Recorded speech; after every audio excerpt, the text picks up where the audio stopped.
কওকচোন বাৰু শিৱ পূজা কি ধৰণে কৰা হয়? এতিয়া আপোনালোকে আজি শিৱ পূজা কৰিলে আমাৰ সমাজৰ ঘৰত। শিৱ পূজাটো সাধাৰণতে কি উদ্দেশ্যত কৰা হয় এইটো অকণমান কৈ দিব নেকি? প্ৰথমতে শিৱায় বিষ্ণুৰূপায় বিষ্ণৱে শিৱৰূপিণে অনাদি জগদীশায় নমো হৰিহৰাত্মনে। ইয়াৰ অৰ্থ হ'ল শিৱ যি বিষ্ণু সেই একেজনেই।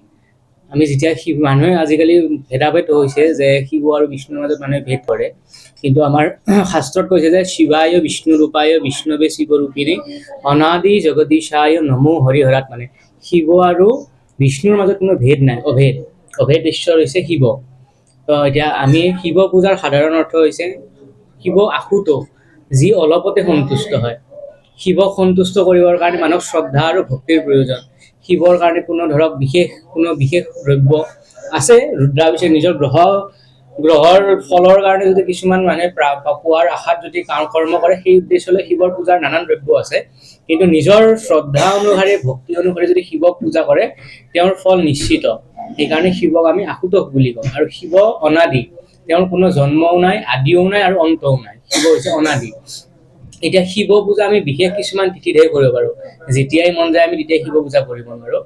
শুক্ল পক্ষক প্ৰতিপদা তিথিত 1 ধৰি আমি পূৰ্ণিমালৈকে 15 ধৰিব লাগে, আৰু তাৰ গতানুগতিকভাৱে অমাৱস্যালৈকে 30 ধৰিব লাগে। শিৱ পূজাৰ তিথিটোক আমি দ্বিগুণ কৰি তাৰ লগত 5 যোগ কৰি যদি 7 হৰণ কৰোঁ, তাৰ ফলবিলাক যিমান ভাগশেষ ৰ'ব, সেই ভাগশেষ অনুযায়ী শিৱৰ স্থান নিৰ্ণয় কৰা হয়। যিহেতু আজি পঞ্চমী তিথি কৃষ্ণপক্ষৰ, তো সেইকাৰণে আজি শিৱ থাকিব আপোনাৰ বৃষভৰ ওপৰত। বৃষভৰ ওপৰত থাকিলে কি হয়, মনৰ অভিষ্ট সিদ্ধি হয়। আজি যোনজন যজমানে পূজা কৰিছে, ধৰক শিৱ পূজা, তেখেতে আজি যি মনৰ উদ্দেশ্য লৈ পেলাই এই পূজা ভাগ কৰিছে, তেখেতৰ অভিষ্ট সিদ্ধি হ'ব বুলি আমি শাস্ত্ৰত পাইছোঁ। তো সেই উদ্দেশ্য লৈ বিশেষকৈ গ্ৰহৰ কাৰণেও শিৱ পূজা কৰাৰ প্ৰশস্ত হয়। যদি মানুহে গ্ৰহ পূজাটো বহুত বহল বিষয় হয়, যদি তেখেতসকলে গ্ৰহ পূজা কৰিব নোৱাৰে, শিৱ পূজা কৰিলেও গ্ৰহৰ দুখ খণ্ডন হয় বুলি আমাৰ হিন্দু ধৰ্মত প্ৰবাদ আছে। এতিয়া আমাৰ সনাতন ধৰ্মত মানে কি হয়, অসতোমা সদ্গময় তমসোমা জ্যোতিৰ্গময় মৃত্যুৰ্মা মৃতংগময়। আমি সেই বুলি ভগৱানক অৰ্চন কৰোঁ। অৰ্চন কৰাৰ তাৰে অৰ্থটো হ'ল যে তুমি মোক আন্ধাৰৰ পৰা পোহৰৰ দিশে গতি কৰোৱা। সকলো আন্ধাৰ যিমান আছে সকলোৰ পৰা মোক তুমি পোহৰৰ দিশে গতি কৰা। অৰ্থাৎ পৰম সত্তা পৰমেশ্বৰৰ প্ৰতি আমাক গতি কৰাৰ আমাৰ সনাতন ধৰ্মৰ মূল উদ্দেশ্য।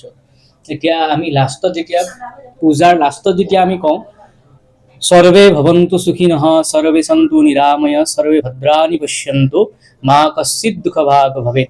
ইয়াৰ অৰ্থ হ'ল আমাৰ পৃথিৱীত বা সমস্ত কুলত যিমান জীৱ আছে, সকলোৰে শান্তিৰ অৰ্থে, সকলোৰে শুভ ফল পোৱাৰ অৰ্থে আমি তেখেতৰ ওচৰত প্ৰাৰ্থনা কৰোঁ। সৰ্বে ভৱন্তু সুখিনঃ, সকলোৱে যাতে সুখী হয়। সৰ্বে ভৱন্তু নিৰাময়, সকলো যেন নিৰোগী হৈ থাকে। সকলো জীৱকুল, আমাৰ ইয়াত কোনো জাতি ধৰ্ম ভেদ বুলি কোনো বিশেষ বস্তু নাই। সনাতন ধৰ্মত সকলো জীৱ মাত্ৰৰ উদ্দেশ্যে ভগৱানৰ শ্ৰীচৰণৰ অৰ্চন কৰা হয়।